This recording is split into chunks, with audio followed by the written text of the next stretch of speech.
Salve a tutti, benvenuti a questa nuova puntata di Soundtrack City e benvenuto ovviamente a Massimo Privitera. Ciao Massimo. Ciao Marco Testoni, benvenuti a tutti. Allora, oggi caro Massimo abbiamo insomma un personaggio bello importante anche perché proprio ultimamente ha pubblicato un libro che ha a che fare, e lo capiamo già dal titolo, con Ennio Morricone, e quindi noi che cosa possiamo fare? Insomma, il minimo è dedicargli appunto un puntatone. Eccolo là, e quindi abbiamo capito anche di chi si tratta. Do due notizie brevi per quanto riguarda dal libro edito dalla Lab DFG, in cui Luigi Caiola con il giornalista e scrittore Federico Vergari racconta i 18 anni da manager del maestro Ennio Morricone. Il titolo del libro è anche il titolo del CD tributo We All Love Ennio Morricone, in cui alcuni dei suoi più noti brani sono interpretati da artisti di fama mondiale come Quincy Jones, Celine Dion, Bruce Springsteen, Roger Waters, Metallica, Herbie Hancock, Andrea Bocelli, René Fleming e Yo-Yo Ma, insomma un parterre di quelli esagerati, un libro che è fatto di aneddoti dove Luigi Caiola racconta da un punto di vista inedito il carattere, l'umore, la personalità di Morricone e tante storie insomma molto interessanti legate a queste tournée fatte soprattutto poi in terra americana. Ma adesso io, Massimo, ti chiedo di farci un po' una breve bio di Luigi Caiola. Allora, Luigi Caiola, personaggio incredibile che tra l'altro, se ben ricordate, lo intervistammo tempo addietro io e Pierluigi Pietroniro, che non cito a caso in questo momento, poi scoprirete il perché, proprio prima che uscisse, scusate, questo libro We All Love Ennio Morricone, come l'ha descritto benissimo Marco Testoni. Luigi Caiola tra il 1997 e il 2015 è stato proprio il manager, il produttore del maestro compianto Ennio Morricone, in ben 250 concerti da lui ovviamente diretti in tutto il mondo. È stato anche colui che ha realizzato ben 15 tra CD e DVD che hanno ricevuto e ottenuto premi di un certo rilievo, tra cui il disco di platino, i 2 dischi d'oro e 2 Grammy nomination e un Grammy Awards recognition, vabbè, un riconoscimento del Grammy Awards. Comunque, è stato anche colui che, come disse il nostro caro Pierluigi Petroniro, ha citofonato i citofoni d'America di grandi e importanti musicisti, interpreti, compositori che tu hai citato, che fanno parte di quel CD We All Love Ennio Morricone, che faccio rivedere. Perché? Perché è stato il promotore per poi far sì che il nostro caro Ennio Morricone ottenesse il premio Oscar alla carriera. Un grandissimo personaggio Luigi Caiola, che poi ovviamente negli anni è stato anche ha realizzato altri concerti, altri eventi, tra cui voglio dire che ha curato la produzione dell'allestimento scenico con la direzione artistica di Franco Dragone, che viene citato anche in questo libro, di eventi in streaming, tra cui quello là mondiale e Believe in Christmas di Andrea Bocelli nel 2021. E quindi niente, parleremo stasera proprio di Ennio Morricone da un punto di vista diverso, ma questa volta da colui che gli è stato proprio a stretto contatto con, in più, chi? Beh, in più con Pierluigi Pietroniro, il nostro battitore libero, che in questo caso però riveste il ruolo di violinista dell'orchestra di Morricone, quindi le vicende di cui ci racconterà Luigi Caiola, lui era testimone, Pietroniro era testimone. Io direi di farli entrare. E prima di tutti, ecco qui Pierluigi. Ciao Pierluigi. Ciao buonasera. A tutti, buonasera, grazie per l'invito, sempre felicissimo di essere con voi, soprattutto in questa serata perché è un evento importantissimo, perché We All Love Ennio Morricone è appunto chiude diciamo un po' il cerchio di un percorso nato appunto dal CD a cui facevate riferimento poc'anzi e narra 18 anni incredibili della storia di uno dei più grandi compositori della storia mondiale. Non può non essere nella biblioteca di chiunque ami la musica in generale, il cinema e le colonne sonore, ça va sans dire. E allora via, facciamolo entrare Luigi Caiola. Buonasera, ciao Luigi. Salute a voi, salute a tutti, salute Marco, Massimo, salute Pierluigi e salute a tutti.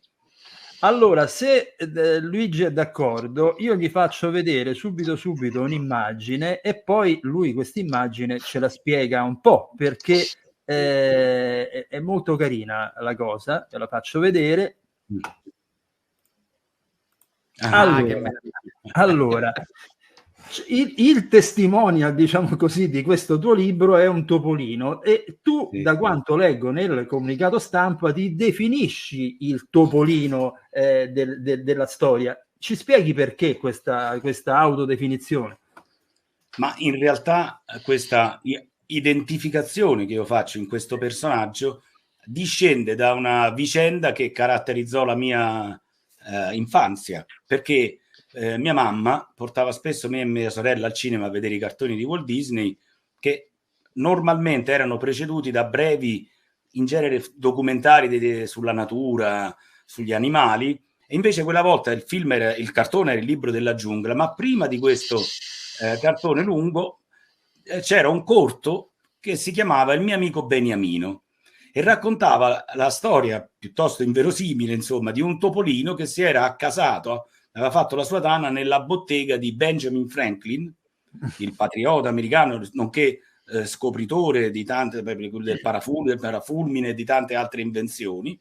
E questo topolino sosteneva di aver contribuito in maniera decisiva a queste grandi invenzioni di Franklin, addirittura suggerendogli, dandogli degli spunti, suggerendogli delle idee, perfino scrivendo alcune parole delle 2 righe della dichiarazione di indipendenza americana che Franklin effettivamente scrisse nel libro. Mi impressionò questa storia, ovviamente era tutta da ridere, però mi colpì il fatto, l'idea che un piccolo esserino qualunque, anonimo, insignificante, potesse comunque trovarsi ad attraversare un pezzo di storia e addirittura a rendersi in qualche maniera coartefice di questa storia.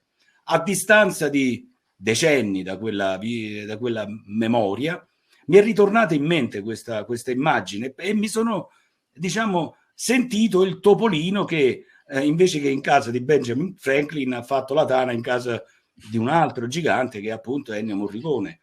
E senza avere la presunzione di dire che questo topolino, cioè io, insomma, abbia contribuito a scrivere le pagine della vita e della storia della carriera di Ennio, però certamente mi sono trovato in quella posizione privilegiata, come devo dire, sempre con questa distanza, di differenza di statura proprio tra me e lui, però anzi a distanza direi ravvicinata. Quindi ho riflettuto poi su questa esperienza che mentre la vivi magari non tanto riesci ad interiorizzarla fino in fondo, e mentre a distanza di tempo la riguardi, la ripensi, la rileggi e forse riesci a trovare un senso, un significato che almeno per te, per me, ha avuto questa lunga e avventurosa, bellissima esperienza.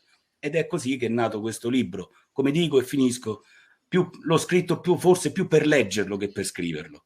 Per ricordarti forse. Sì, proprio per riprendere, anche per mettere una distanza tra me e quegli eventi e valutarli e capire che portata davvero hanno avuto su di me, perché lì per lì davvero, mentre sei indaffarato a inseguire gli eventi e forse anche qualche volta a farne accadere qualcuno, non stai lì a ragionare su cosa significhi o cosa non significhi. Come diceva in un film di Leone, se non sbaglio proprio Eli Wallach, quando si spara, non si parla.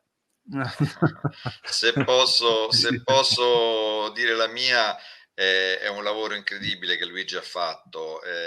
Come dicevamo prima, io ero lì nei fatti che Luigi racconta, e quindi è come se fosse un film fatto con 2 camere. Insomma, io ho visto nelle sue parole la camera 1 e ho nei miei occhi camera 2 che vedeva le stesse cose da un altro punto di vista, e posso dire che ha fatto questo meraviglioso ricordo, questo meraviglioso libro, veramente in punta dei piedi, con una delicatezza propria di questo topolino che forse è insignificante, ma che c'è e che è giusto che dica la sua.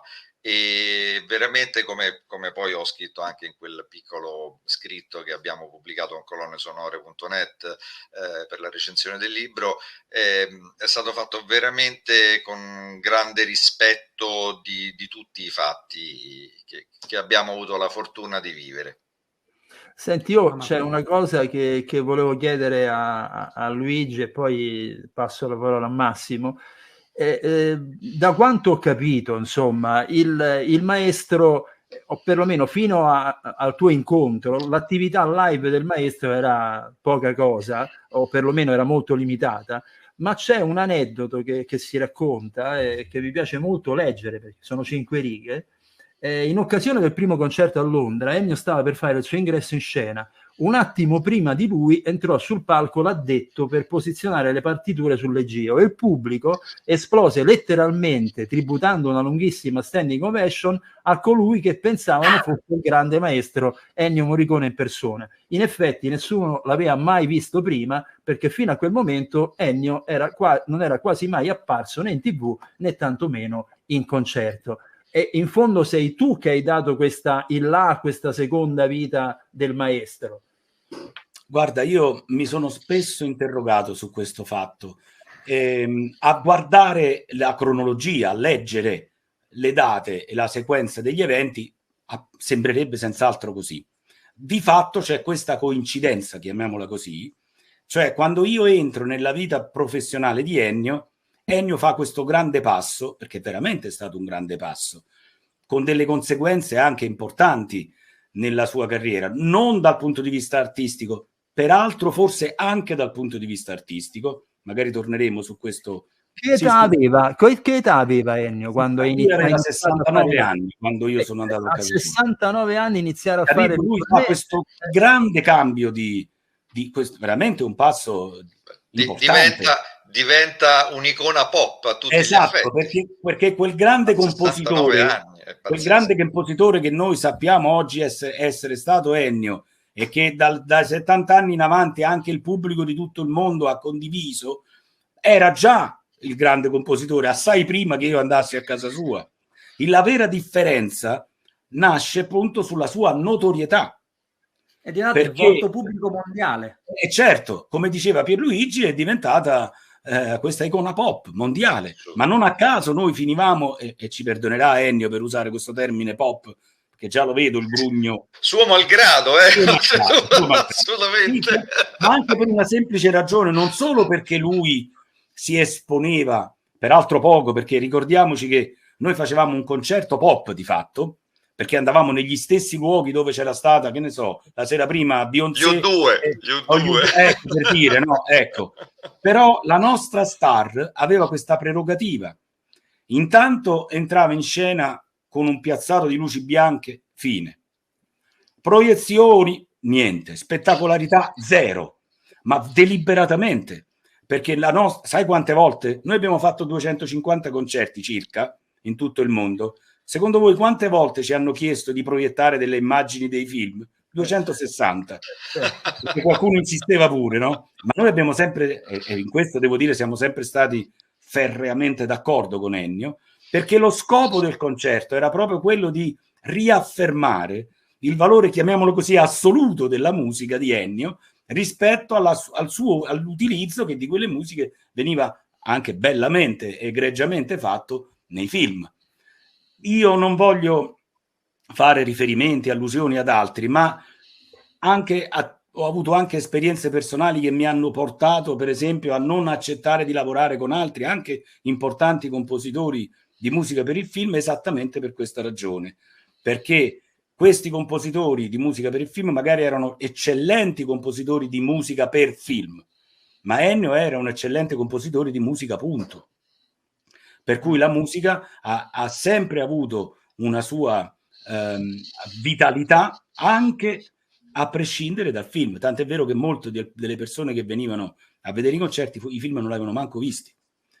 E dicevo che la notorietà di Ennio aumentò in maniera esponenziale, non solo per i 5-6 milioni di persone che incontrammo dal vivo, Del resto lui era di spalle per tutta la durata del concerto, quindi comunque il suo volto non è che fosse tanto visibile e non è che si concedesse molto. Il New York Times, quando facevamo il concerto a Radio City, scrisse: bellissimo, bravissimo, maestro Morricone, musica straordinaria, però il maestro una battuta ogni tanto la poteva pure fare, no? Ennio si infuriò, dice: che va a fare varietà? Quindi, ma la notorietà gli veniva dal fatto che gli organizzatori dei concerti, per vendere i biglietti, perché insomma il nostro era un concerto anche un po' impegnativo dal punto di vista economico, per vendere i biglietti dovevano fare la pubblicità e quindi organizzavano una serie di interviste televisive sui giornali, e lui, suo malgrado, doveva prestarsi a questo, e quindi questo volto è finito centinaia di volte in centinaia di televisioni, su centinaia di giornali, e alla fine la gente ha imparato a riconoscerlo. No, ma infatti io in tutto questo dicevo 69 anni, valla a fare a 69 anni se lo poteva permettere, perché Ennio era un uomo rigorosissimo, sia disciplinatissimo, lui aveva una fatica, aveva una condizione anche fisica importante, perché non è che è semplice.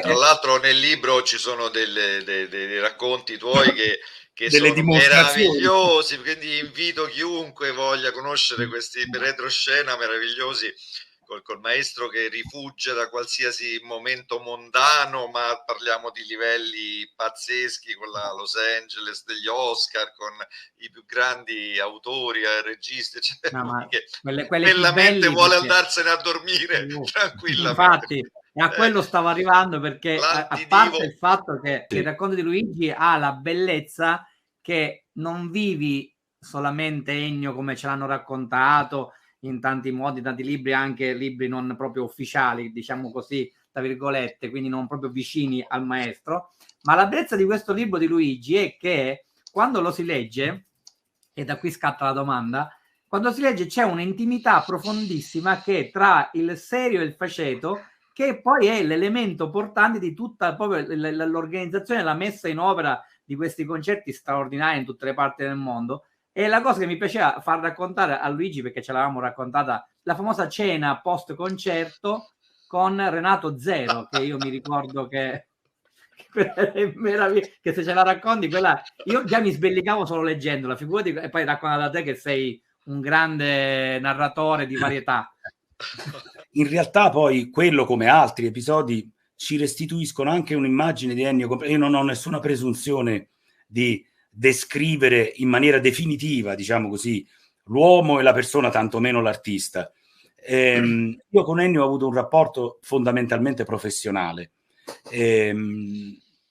Certo, in questo rapporto professionale, sì, proprio perché ci siamo avventurati su strade impervie e sconosciute a lui, per certi versi pure a me, abbiamo sicuramente ad un certo punto creato un clima di complicità importante, e anche, direi, di forte sodalizio, però, e soprattutto per colpa mia, io non sono mai entrato davvero in un rapporto davvero confidenziale con Ennio, e credo anche questo, anzi, a lui abbia dato anche un pochino fastidio, perché lui avrebbe magari voluto, ma io non ce la facevo, perché io non, ogni volta, ma anche dopo 10-12 anni che lavoravo con lui, ogni volta che andavo a casa sua, per Luigi, tu mi puoi capire, io non potevo fare a meno di percepire questa distanza. Per me era comunque, capito, dovevo tirare il fiato prima di sedermi vicino a lui e cominciare a parlare con lui. Insomma, io non ho mai saputo colmare questa distanza tra me e lui, riducendo, come pure lui ha tentato di fare, la nostra relazione in qualche momento ad una relazione tra amici alla pari, capito? Perché io alla pari non mi potevo proprio sentire con un personaggio così, non ci sono mai riuscito. Io, prima di dargli il tu, infatti, e lui mi mise con le spalle al muro, ma non sapete quanto ci ho messo, perché io poi trovavo, tentando di dar fondo alle abilità linguistiche più contorte, di organizzare le frasi in maniera tale che non ci fosse mai né il tu né il lei, perché non gli potevo dare del lei, perché lui mi diceva oh, ma ci vogliamo dare del tu o no? Solo una volta mi disse, perché mi doveva dire una cosa pesante, disse: ma noi ci diamo del tu o del lei? A quel tempo ci eravamo ancora del lei, disse del lei maestro, meglio, perché mi doveva cazziare, quindi hai capito, è meglio, in quel caso l'ho gradito. Però ecco, questo è solo per dire che quel po' dell'uomo Ennio, della sua complessa personalità, alcune piccole tesserine di questo complicato mosaico, perché io credo che Ennio abbia avuto davvero, a parte sul piano artistico, ma proprio anche umano, una personalità complessa. Ecco, al massimo io posso essermi trovato lì e scattare qualche istantanea che può contribuire a creare un profilo compiuto di Ennio, ma non certo esaurirlo. L'episodio al quale tu fai cenno, io penso che sia proprio emblematico del carattere di Ennio. Noi avevamo fatto un concerto, voi avevate fatto un concerto a Milano, quindi Ennio non era uno che andava a dormire presto la sera, ricordiamocelo, ma per presto intendiamo dire 9:30.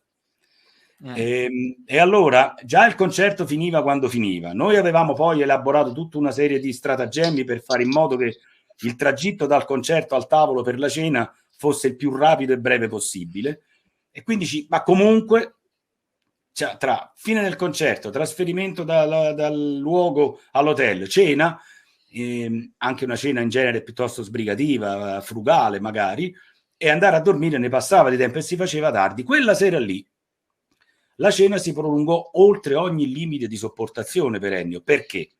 Perché molto carinamente si unì a noi, perché era venuto a vedere il concerto, Renato Zero, che ovviamente con la sua personalità esuberante non ci mise nulla a prendersi la scena, per così dire, e catalizzare l'attenzione di tutti i convenuti al desco. E Ennio era divertito e felice di questo, perché Ennio, devo dire, ha sempre apprezzato molto Renato Zero. Assolutamente. E quindi, però, insomma, a un certo punto la cosa si prolungava. Ennio era seduto vicino al mio, te lo ricorderai Pierluigi, il mio partner inglese Tim Pryor, un inglese a tutti gli effetti proprio con l'aplomb del gentleman. Quindi ero seduto io, Tim e Ennio. A un certo punto vedo Tim che salta dalla sedia e urla maestro, disperato, preoccupatissimo. Mi metto paura, ci preoccupiamo tutti, che cosa era successo? Che Ennio, vestito col frac perché era ancora vestito da concerto, si era messo per terra steso lungo e ci ha fatto prendere uno spavento a tutti quanti.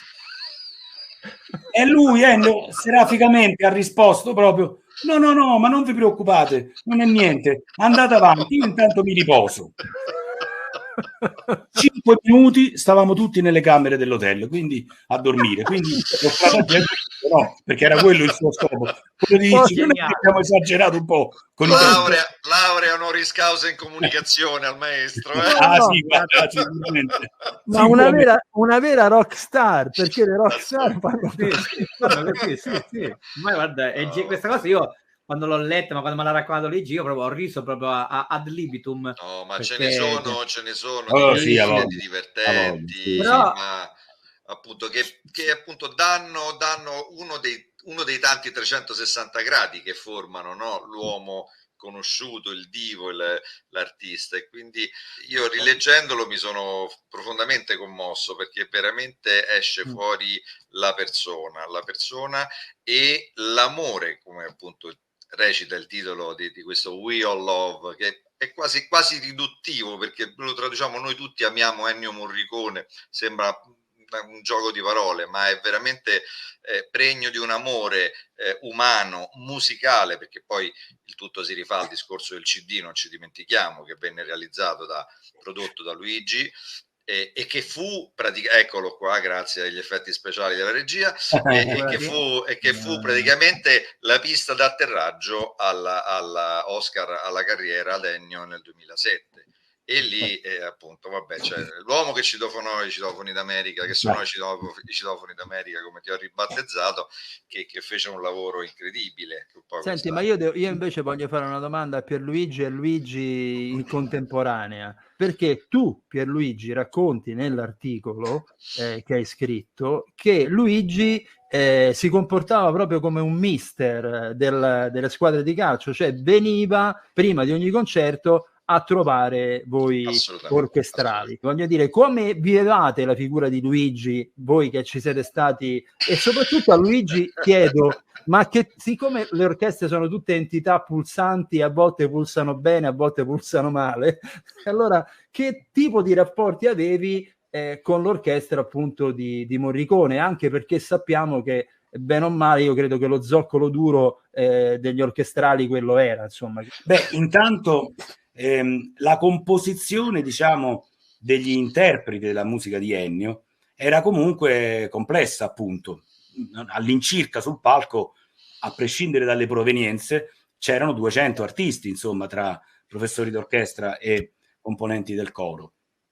Noi avevamo, ad un certo punto, attraverso passaggi successivi, piano piano abbiamo elaborato una formula che era quella di che noi scritturavamo direttamente alcuni dei musicisti, e questi musicisti normalmente erano quelli che seguivano comunque Ennio in tutti i concerti, sia quando c'era, ed è stato la maggior quota dei concerti, l'orchestra Roma Sinfonietta, che Ennio tendeva a prediligere, perché era un'orchestra con la quale lui aveva una confidenza, della quale si fidava, e quindi ha sempre preferito lavorare con l'orchestra Roma Sinfonietta. Però vuoi per ragioni economiche, vuoi per ragioni anche a volte di prestigio, ci sono state anche tante altre orchestre fuori dall'Italia, in Italia no, ma fuori dall'Italia, con le quali, per la verità, in Italia anche qualche volta. È stato il caso dell'orchestra della Scala, è stato il caso dell'orchestra Santa Cecilia, ovviamente.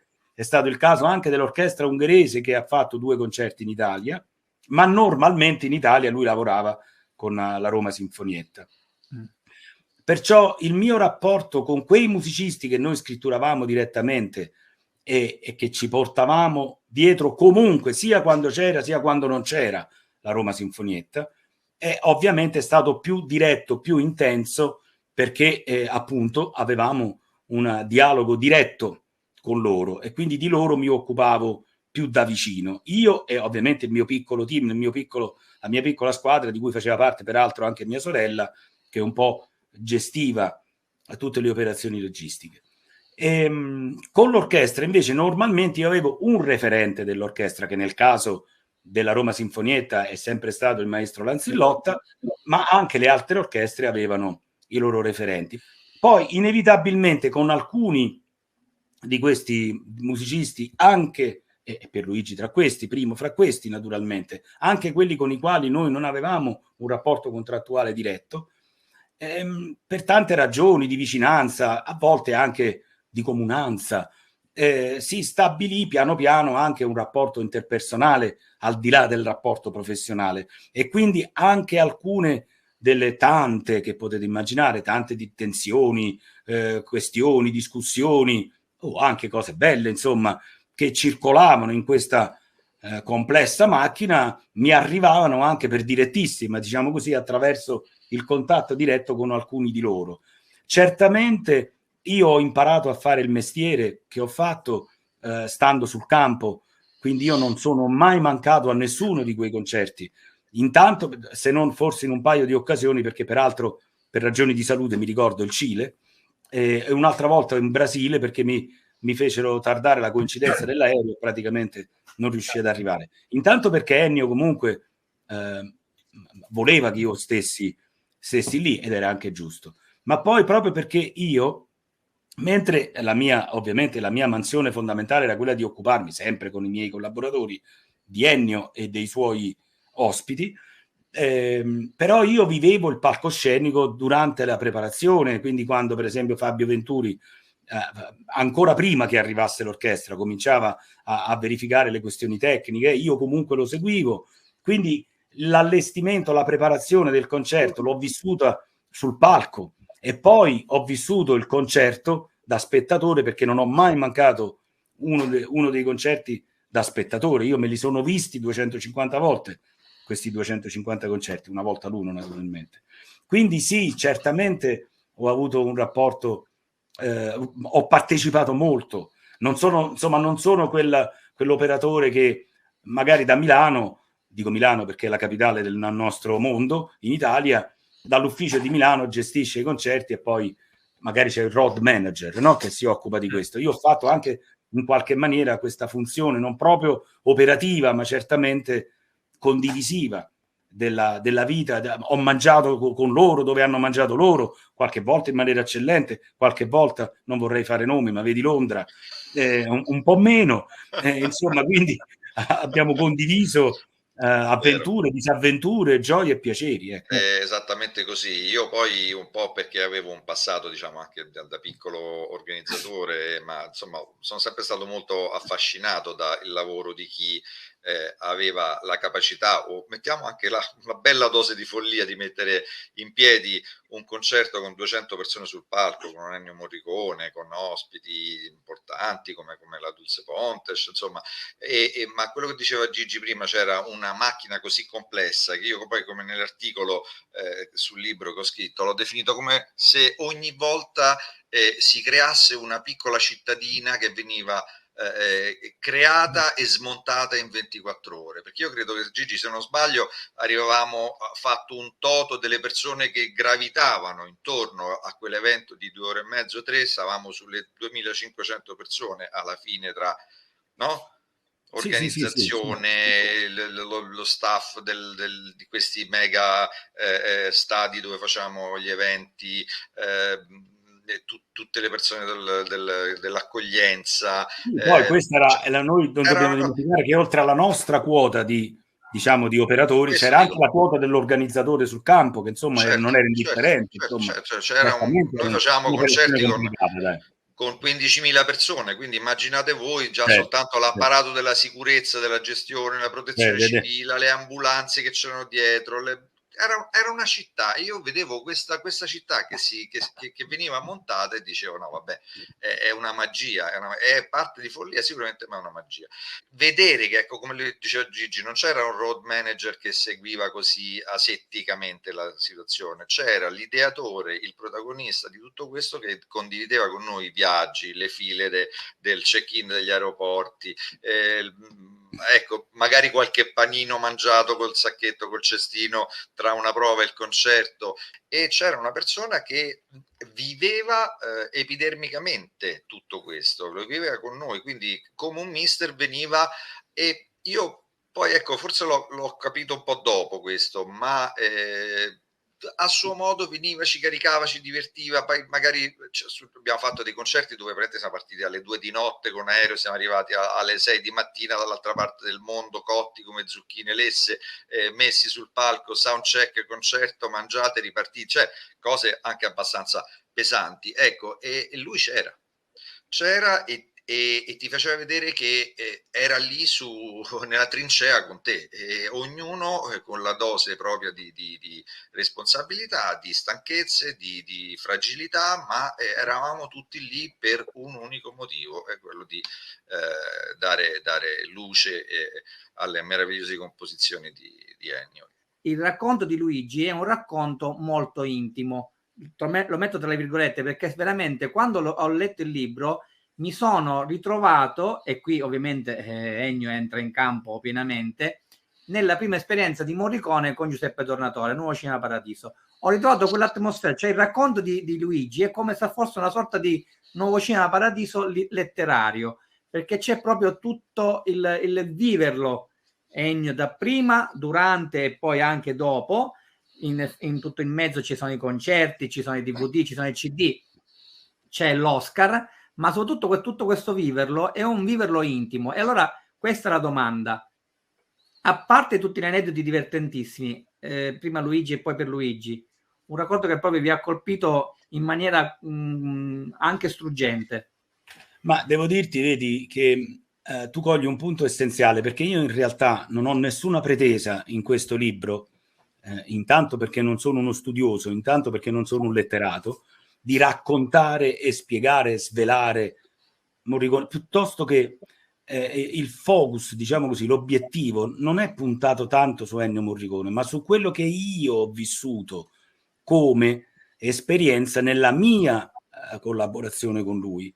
Mi verrebbe da dire quasi che è quasi un libro autobiografico, più che senz'altro non biografico. In un certo senso il parallelo con il maestro Tornatore ci può stare, in fondo il maestro Tornatore, per esempio nel suo straordinario, bellissimo film Ennio, io credo, poi posso sbagliarmi, che abbia più fatto un racconto sentimentale anche lì della sua personale lettura e del significato che per lui ha avuto la sua relazione professionale e umana, perché non dimentichiamo che la relazione tra Ennio e Maestro Tornatore è una relazione professionale e umana molto, ma molto importante.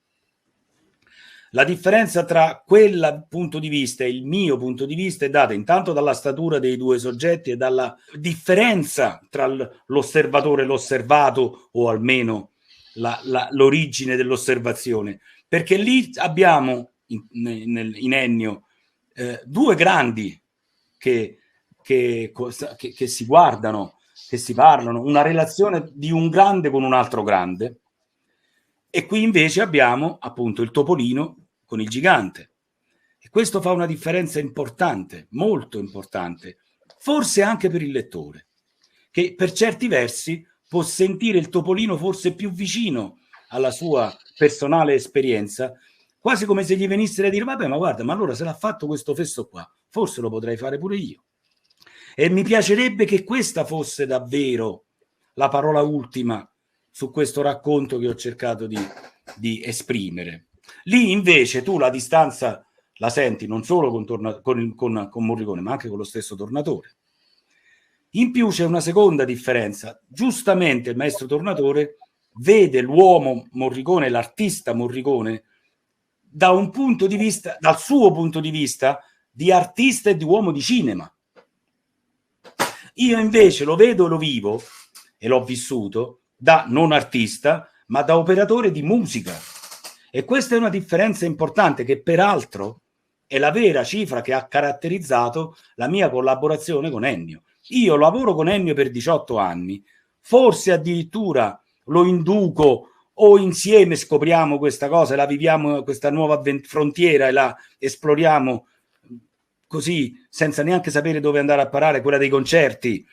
Realizzo i dischi e i concerti senza mai parlare di cinema. In realtà il cinema nella mia collaborazione professionale con Ennio non ha mai avuto spazio. Noi ci siamo occupati di musica. Io ho avuto con Ennio una collaborazione di tipo musicale, certo, non da artista, da produttore ad artista, e questo è il mio assistente, Romeo si chiama, e mi sono occupato di fare quello che fa un produttore musicale, cioè i concerti e i dischi. E lo stesso Oscar alla carriera, appunto, non è stato l'Oscar per un film, per quell'altro film o quello lì. No, è stato l'Oscar alla carriera di compositore. Insomma, la mia prima produzione discografica con Ennio, quella forse che l'ha convinto, certamente che l'ha convinto a fare i concerti di Londra e forse anche a proseguire da lì in avanti, era Io Ennio Morricone, si chiamava questo cofanetto, ed era fatto di 4 CD, di cui uno solo di musica per il cinema, peraltro riscritta da Ennio in forma di, diciamo così, in forma per formazione da camera, diciamo così, proprio perché venisse ascoltato separatamente dall'applicazione al film. Intendiamoci, non è che sto dicendo con questo che il cinema fosse, diciamo, un accessorio marginale nella carriera di Ennio, ma niente affatto. Ennio è stato, il cinema per Ennio è stato importante, Ennio per il cinema è stato importante, e la sua musica, punto, oltre a essere musica, punto, in un miracolo assoluto, in un equilibrio creativo davvero irripetibile, io penso, era anche una eccellente musica per film, oltre a essere una musica in senso assoluto, che non è un esercizio facile. Diciamo, questo mio piccolo e altro punto di osservazione rende fatalmente il racconto intimo. E riguardo a questo, forse il momento in cui ho colto, più che in qualsiasi altro, anche un filo di gratitudine nei miei confronti da parte di Ennio, è stato quando, racconto pure nel libro questo episodio, se l'esperienza dei concerti era un'esperienza faticosa per Ennio, perché comunque facevano molto tardi, l'esperienza dell'Oscar, che ve lo dico a fare.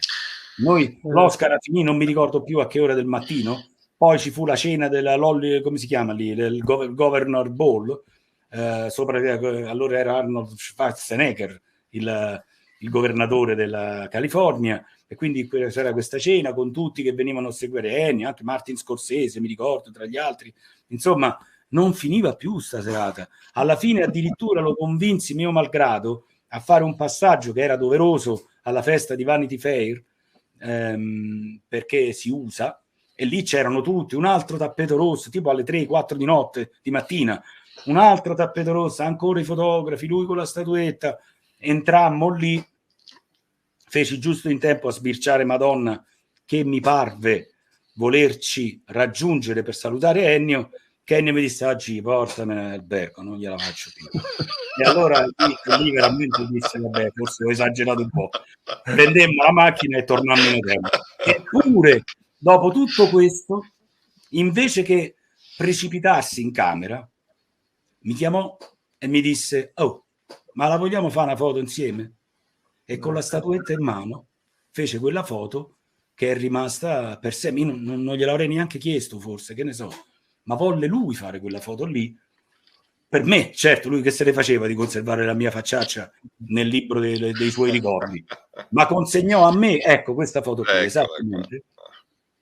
E lui era disfatto, proprio distrutto, eppure ebbe il desiderio, il bisogno, il piacere, che ne so, di fare questo, e mi commosse molto questa cosa, devo dire la verità. Vabbè, soprattutto dopo una giornata così faticosa, lui aveva rinunciato, vedi, rinunciò a salutare Madonna e alla festa di Vanity Fair, ma non a fare la foto con me. Certo, durava un po' meno la cosa, però sei stato la sua Madonna.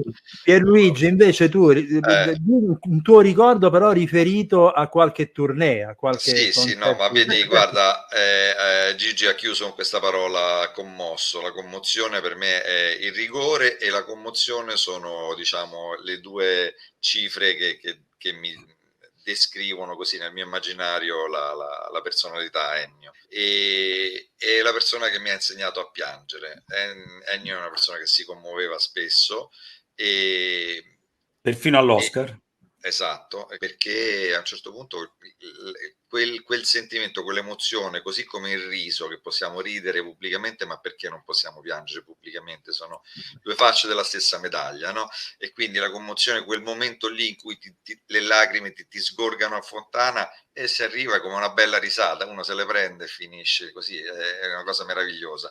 E perché dico questo? Perché vidi più volte nei suoi occhi la commozione, la soddisfazione, non perché c'erano magari 15.000 persone osannanti che piangevano, perché lui poi, finito un brano, scendeva dal podio, faceva l'inchino, usciva, e 15.000 persone mute, e moriva l'applauso, che fino a un secondo prima era stato una cosa da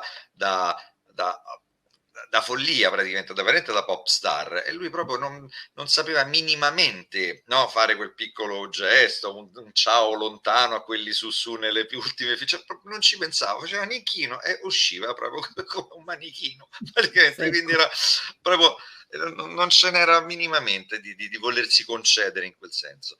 Però ecco, delle volte ho visto questa grande commozione, e sono le volte in cui fondamentalmente abbiamo eseguito un brano che per lui era molto importante, e che poi vorrei che appunto Gigi dicesse qualche cosa, che era il brano Voci dal silenzio, che è un brano che lui scrisse in seguito alla strage delle Torri Gemelle di New York nel 2001, e che suonammo poi varie volte in giro, ma due in particolare, una all'Arena di Verona e l'altra nella sede dell'Assemblea Generale dell'ONU, del Palazzo dell'ONU a New York, per l'insediamento di Ban Ki-moon, che era il presidente dell'Assemblea. Ecco, la sua commozione di essere lì in quel posto e dire la sua emozione, raccontare la sua emozione in musica, come denuncia, come omaggio. Quelli sono stati momenti molto molto importanti. Dal mio ci fu una volta al Palamandela a Firenze in cui l'unica volta lui ebbe un mancamento durante un concerto e vidi che sbiancò improvvisamente, appoggiò le mani sul leggio, io lasciai il violino e lo afferrai perché stava veramente per cadere dal palco. Quindi l'ho afferrato, l'ho preso, dico Agno, ti tengo io, che non ti senti che succede? L'ho fatto scendere piano piano, lo abbiamo portato fuori. L'hanno ripreso mezz'ora dopo, è ripartito dall'inizio del brano che stavamo facendo e è andato avanti a finire tutto il concerto. Se abbiamo finito 2 ore dopo, ma insomma lui non esisteva che facesse sconti a nessuno, prima di tutto a lui. Un semplice calo di zuccheri alla fine, perché lui non aveva mangiato prima di... Sì, quindi insomma, ecco. Però ecco, quei momenti lì in cui lui riuscì a soddisfare i 2 Ennio che lo abitavano, vero Gigi? Già. Quando riuscì a soddisfare il compositore di musica assoluta e l'Ennio Morricone del cinema, certo, in quel brano, perché lui viveva molto questa dualità, ma poi alla fine anche più del dovuto. Certo, però poi insomma da fuori, e per chi conosce la sua musica, la sua arte, insomma. Che ero all'Arena di Verona quando fece per la prima volta Voci dal Silenzio, mi ricordo il silenzio statico quasi irreale di tutto l'immenso 14.000 persone, una roba che veramente, tra l'altro ero nelle poltronissime, che mi ero comprato per la prima volta il biglietto orgogliosissimo per andare a vedere Morricone in concerto, e mi ricordo che nella famosa scalinata c'è tutta la galleria dell'arena, chiamiamola così, dell'Arena di Verona, c'era veramente un silenzio tombale, perché poi ha iniziato con quel pezzo lì, che tu dici inizi un concerto pop dove la gente va lì per le musiche, per film, e lui inizia con Voci dal Silenzio che è di una bellezza sconvolgente, musica assoluta ma di una bellezza sconvolgente, e devo dire che è stata un'esperienza che ancora oggi trovo più che toccante. Di difficile esecuzione per Luigi? È complesso, un brano molto complesso, poi lui soffriva molto perché sapeva anche di non essere un direttore, quindi era molto in tensione per questo. E così, tra l'altro ti ricordo che questo brano fu diretto in prima mondiale da Muti. Apposta, quindi comunque e noi registrammo questo concerto, certo. Che non abbiamo mai pubblicato, quindi non sarà mai pubblicato, però Ennio sapeva che la direzione di Muti aveva lasciato un segno, e quindi comunque la sua si sarebbe dovuta commisurare non a uno qualunque proprio. Assolutamente. Sì, era un brano molto complesso per orchestra sinfonica, coro, nastri registrati, quindi c'era tutta anche insomma componenti varie, ed era complesso, quindi era un momento di grande attenzione tensiva di tutto. No, poi peraltro metterlo all'inizio della scaletta pronti via ancora più. Ma guarda, giustamente sottolineava Massimo il silenzio assoluto che c'è stato. Questo è un brano che dura 28 minuti. Sì, infatti. Ed è di difficile esecuzione, ma anche di difficile ascolto. Certo. Tanto più da parte di un pubblico che è venuto lì, diciamoci la verità, per sentire i brani di Leone, Mission, e Cinema Paradiso, e poi all'aperto, capito? 14.000 persone all'aperto. Io dico sempre, seppure noi avessimo fatto un accordo con la Gestapo che si metteva ogni 5 a farli stare zitti, non sarebbero riusciti. Lì è stato proprio, si è creato, noi devo dire la verità, però quando con Enrico Porreca che condivise questa follia di fare questo concerto, perché questa composizione, che peraltro io e Ennio sapevamo essere l'anticamera di un progetto che poi non realizzammo mai e che ci avrebbe portato e ci portò anche ad incontrare l'altro grande, straordinario artista che ho avuto la fortuna di incontrare e con cui ho lavorato, cioè Franco Dragone, che è venuto a mancare purtroppo nel 2022. Ha dedicato anche il libro. Assolutamente, perché lì c'è una promessa che ho fatto e che manterrò. Luigi, per qualcuno che si fosse perso qualche passaggio, diciamo che è stato uno dei fondatori il creatore dei primi 10 spettacoli del Cirque du Soleil, quelli che ancora oggi stanno in giro, insomma. Ma poi Las Vegas con Céline Dion, Macao, Dubai, insomma, un gigante con lui, quindi... certo, che era un signore che veniva da un improbabile paesino arroccato nelle montagne dell'Irpinia, che è Cairano, che poi fu una delle ragioni per la quale stabilimmo con Franco una complicità di nuovo, anche umana, perché mia mamma era di Atripalda, un altro paese in provincia di Avellino, e io, presumendo che lui fosse canadese, perché io ho conosciuto Dragone grazie a Céline Dion, perché stavo registrando con Céline Dion e lei mi suggerì di parlare con questo. Allora, sai, Céline Dion, francofona, canadese, mi dice Cirque du Soleil, il canadese, dico, sarà canadese pure Dragon, perché lei lo chiamava Dragon. Certo. Invece quindi gli scrivo una mail, alla fine lui mi risponde, ecco, bellissimo Franco, lui mi risponde e mi dice sì, per me è un onore fare una cosa con Ennio Morricone, vediamoci, e mi dà appuntamento in Belgio. Ah, bene, dico io, sì, era questa la registrazione durante la quale Céline mi propose di incontrare in Belgio. Allora, lì c'era uno che si chiamava Quincy Jones, l'altro era Céline Dion, così. E due personcine così. Sì, è che sono coprotagonisti di questo CD. E lì eravamo registrando appunto questo brano che I Knew I Loved You, che poi è il tema di Deborah di C'era una volta in America. Il tuo pezzo preferito? Sì. Insieme a Giù la testa. Giù la testa è il mio primo amore con Ennio. Io conosco Ennio a 13 anni dentro al cinema dell'Oratorio perché vedo, anzi no, ascolto il film Giù la testa. E per questo, ecco. Ed Ennio rimase anche molto commosso da questa interpretazione che fece Céline Dion, che poi commozione che si ripeté, appunto, dicevamo, la sera dell'Oscar, perché Céline Dion, altro miracolo assoluto, quando mai l'Oscar ha concesso per di più ad un musicista, manco ad un attore o un regista, un lungo spazio per un Oscar alla carriera. Lì quella sera, prima ci fu un filmato curato dal maestro Tornatore con alcuni dei film, quelli candidati all'Oscar, di Ennio.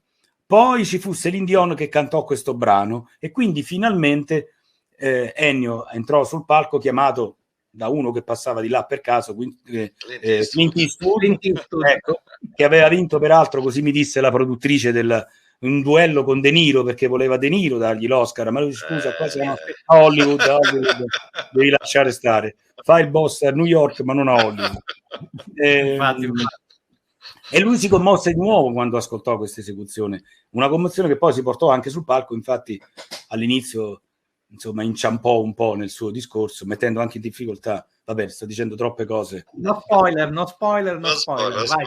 E quindi questo Voci dal silenzio è stato un brano chiave nella carriera di Ennio, io penso, di compositore, nel percorso proprio compositivo di Ennio, perché lì lui comincia finalmente a trovare un equilibrio tra la sua anima, diciamo così, non tanto assoluta applicata, quanto tra i linguaggi, diciamo, più tonale, diciamo tradizionale, più libero, avanguardistico per quel tempo, insomma, diciamo meno strutturato nella maniera tradizionale.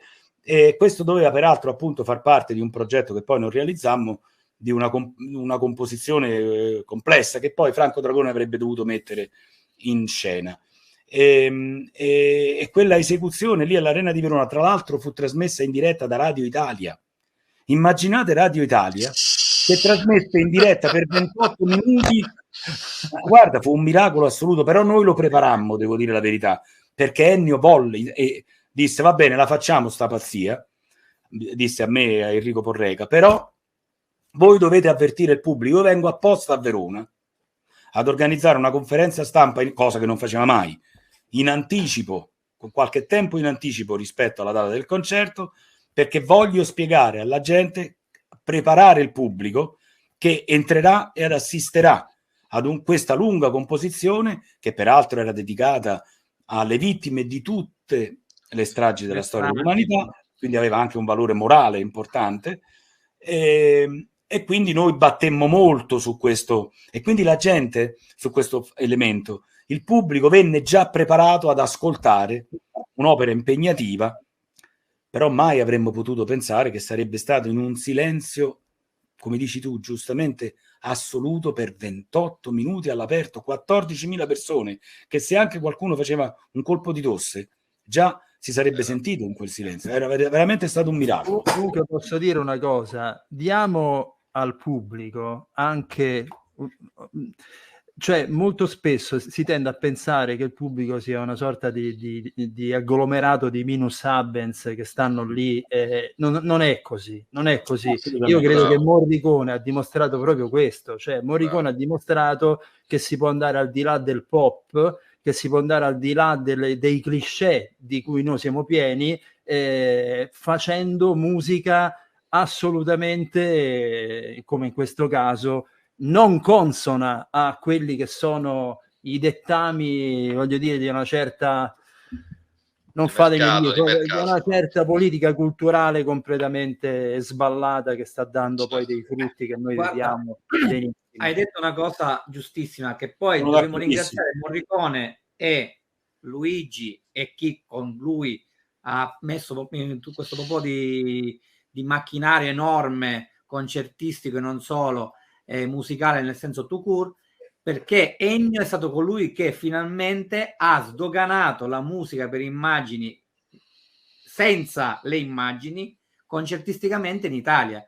perché c'erano stati pochissimi casi nel mondo, pochissimi nel mondo ovviamente sì, però ricordiamoci che oltreoceano c'erano già dei compositori stranoti che andavano in giro, però oltreoceano, ma in tutta Europa e poi andando anche italiane oltreoceano è stato Ennio, che grazie a Ennio poi abbiamo avuto poi una sequela infinita di concerti anche di altri compositori, di altri autori e anche roba diciamo più o meno accettabile, però comunque finalmente si è riuscito a capire che la musica per immagine non è musica di nicchia.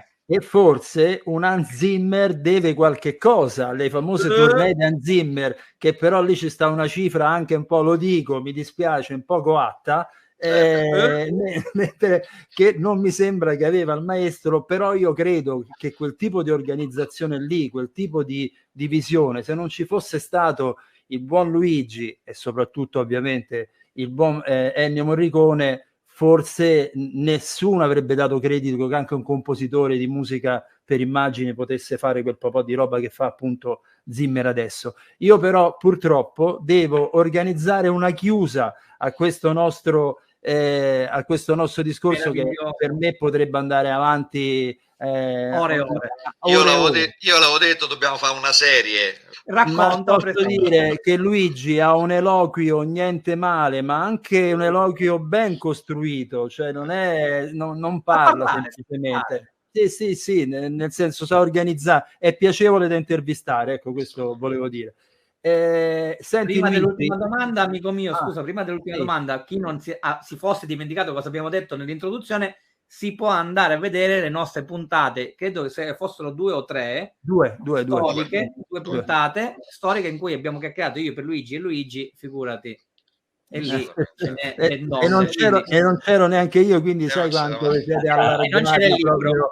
Non c'era neanche il libro. E non c'era neanche il libro. Senti Luigi, noi siccome siamo legati anche a un programma radiofonico che va sul circuito nazionale, ti facciamo una domanda pericolosa, nel senso che il maestro aveva un rapporto con le canzoni, come posso dire, complicato, ma però nello stesso tempo insomma ha lavorato con cantanti di tutti i rispetto. Io ricordo John Baez, ricordo Dulce Ponte, Edda Dell'Orso ad esempio, ma lì che abbiamo avuto modo di intervistare. Attenzione, Edda era uno strumento. Edda uno strumento. Lui in partitura metteva sax, violino, cose, e poi c'era Edda. Quindi...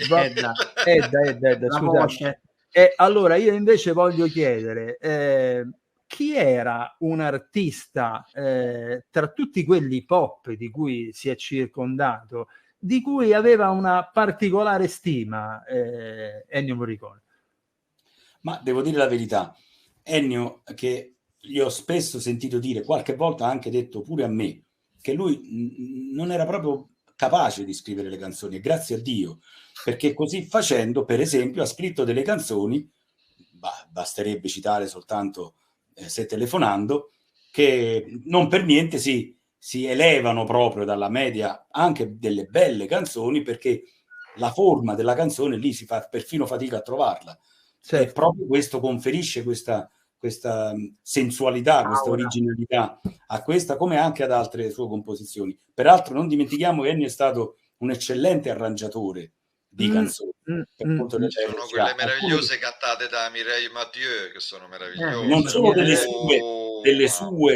non solo le sue musiche organizzate in forma di canzoni, ma anche di canzoni di altri, dico negli anni 60 per la RCA, cito sempre Sapore di sale. Che cosa sarebbe se non ci fosse quella perché il barattolo, insomma bronzatissima. Io però parlavo lui aveva proprio difficoltà, a suo dire, diciamo, poi io credo poco a questa difficoltà, ma lui la percepiva come tale, a decifrare il mondo della canzone, e proprio per questo aveva, direi, normalmente molto rispetto per molti cantanti. Ennio ha rispettato sempre i cantanti, magari non li ha utilizzati poi più di tanto, però ha avuto sempre un rispetto. Dicevamo prima di Renato Zero, potrei dire di Gianni Morandi, potrei dire di altri italiani. E certamente abbiamo la prova provata. Aveva anche, e non farò nomi, c'erano anche molti cantanti che detestava in maniera proprio viscerale. E la mia cartina di tornasole, diciamo così, è sempre questo CD, We All Love, per due ragioni. Primo, perché gli artisti che sono qui dentro ci sono solo perché Ennio li ha approvati, perché Ennio in qualche caso ha prestato la sua orchestrazione alle loro interpretazioni, perché Ennio ha scritto appositamente le congiunzioni orchestrali tra un brano e l'altro, e perché Ennio anche ha detto no ad alcuni. Quindi io so i nomi di quelli che Ennio ha amato, e li sapete pure voi perché stanno qua dentro, ma so, e voi no, quelli che non ha amato, perché qua dentro non ci sono. Quello dovrai fare il CD The Blacklist. Va bene. Sì, non per forza quelli che non ci sono sono tutti non amati da Ennio. Alcuni non ci sono rientrati per motivi vari, per esempio Pavarotti, per esempio Zucchero, per esempio Michael Jackson, per esempio Pat Metini. No, perché Michael Jackson noi valutammo, e qui fu un mio errore, perché sapete, con Quincy Jones, che era un po' il papà di Michael Jackson, non c'era niente di più facile che Quincy alzasse il telefono e chiamasse Michael Jackson, e me lo disse anche: se tu vuoi io lo chiamo e lo facciamo subito, però devi sapere che in questo momento Michael Jackson è un po' in rotta di collisione. Il disco è stato pubblicato dalla Sony con i vertici della Sony mondiale, perché c'era proprio una questione legale, potrebbero farti difficoltà. Io interpellai la Sony e loro mi dissero sì, magari potrebbe essere un po' problematico, magari poi dopo dà un po' fastidio, e io stupidamente mi feci convincere, capito? Ma fu il mio più grande errore. Pensate, se avessimo avuto Michael Jackson, avevamo anche immaginato alcuni brani da proporgli, e l'avrei voluto avere, perché io anche Ennio rispettava e amava Michael Jackson. Mi ricordo, tornavamo in macchina dal concerto di Torino, la sera in cui la radio diede la notizia della prematura scomparsa di Michael Jackson. Ennio si dispiacque molto, lo disse proprio: che peccato, un grande performer. Insomma, Ennio aveva molti artisti che rispettava nel mondo della canzone. Ma hai dato un nome che è una suggestione veramente interessante, perché chi di noi abbinerebbe mai il nome di Morricone a quello di Michael Jackson? Eppure è accaduto, e poteva accadere, da quanto ho capito. La mia debolezza cedere a questo sotterraneo, non voglio dire ricatto, ma insomma a questa sciocca preoccupazione. Non dovevo dare retta, come ho sempre fatto nella vita. L'unica volta che ho dato retta ad altri ho sbagliato. Ma allora, quel disco comunque, perdonami Marco, quel disco è proprio la prova provata della grandezza e del crossover morriconiano nel mondo, perché partendo dai Metallica, Herbie Hancock a Bruce Springsteen, avresti mai abbinato i Metallica a Ennio tu? E pensare che adesso i Metallica aprono i concerti di Morricone. Allora io devo concludere qui, quindi io saluto Luigi Caiola e mi raccomando, fai vedere il contributo, vai Massimo, fate vedere i contributi ecco, dalla regia Ennio Morricone, Luigi Caiola, edizioni Lab DFG. Insomma, compratelo, ma non solo perché è un bel libro da leggere, ma perché poi dentro c'è tanta umanità musicale, che secondo me è poi la linfa del nostro lavoro e dedichiamo alla musica. Insomma. Grazie Luigi, grazie Pierluigi Petroniro, testimone del tempo, e grazie Massimo. Ci vediamo alla prossima. Salute a tutti, grazie, a presto. Ciao a tutti. Ciao.